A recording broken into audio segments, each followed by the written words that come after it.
The first step in raising a countertop is separating the counter from the cabinet. If you intend to reuse the existing countertop, this must be done with care to avoid damaging the counter material. This cultured marble top will be polished and reused, so we carefully cut the adhesive, holding it to the cabinet with a putty knife. The caulk around the edges is also cut so that when we lift up the front, the leverage gently breaks the seal under the back edge. We're raising this top by 3.5 inches, so a 2x4 is the ideal choice to add to the top of the cabinet. Along the back, the sides, and center supports, we add these 2x4s, which are screwed together as we go. The front piece we're adding is a cabinet grade 1x4, which we're attaching with small head cabinet screws so we can hide the fasteners with putty.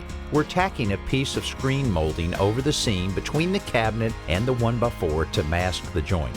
Once the cabinet and the new wood are primed and painted, our addition becomes almost invisible and raises the vanity to a more comfortable height.